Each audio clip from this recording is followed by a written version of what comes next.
Jadi ternyata filter itu diberikan hemoglobin, tetapi celakanya hemoglobin berasal dari darah yang diambil dari rumah potong hewan babi.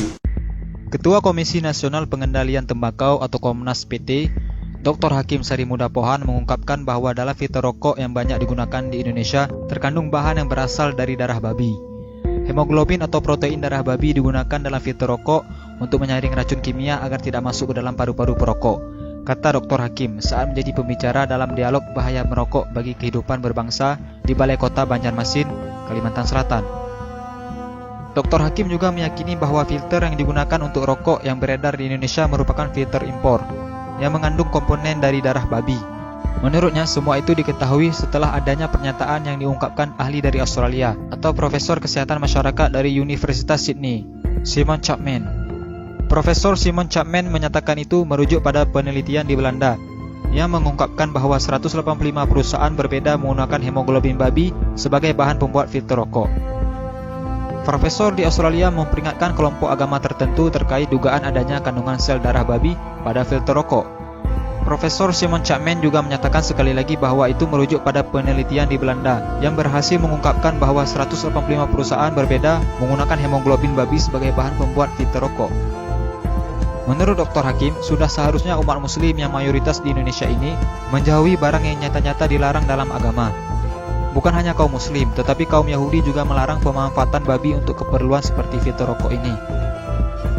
Kabar penting ini harus diberitahu kepada para perokok yang alergi terhadap fatwa haram merokok. Sebuah penelitian ilmiah mengungkapkan bahwa dari sebuah bangkai babi ternyata bisa diolah menjadi 185 produk, diantaranya adalah untuk rokok. Penemuan penggunaan darah babi dalam filter rokok ditemukan peneliti di Belanda, Christine Mendersma, secara tidak sengaja. Perempuan ini sebenarnya sedang meneliti seekor babi berkode Pig 05049 di sebuah peternakan di Belanda. Di laman pribadinya, Mendersma menyatakan telah meriset selama 3 tahun semua produk yang dihasilkan dari seekor babi tersebut. Hasil riset tersebut kemudian dibukukan, lengkap dengan grafik dan gambar produk, kemudian dipamerkan dalam sebuah pameran. Tujuannya sederhana, menunjukkan kepada orang lain bagaimana sebuah produk itu dibuat dan dibungkus dan dari mana dia berasal, sehingga orang bisa tahu. Untuk menunjukkan itu, Mendersma mendekati subjek ke satu ekor binatang yang di dalam hal ini adalah seekor babi bernama Pig 05049. Kita tidak berbicara hukum haram atau halal merokok, karena perdebatan halal atau haram merokok tidak pernah ada habisnya.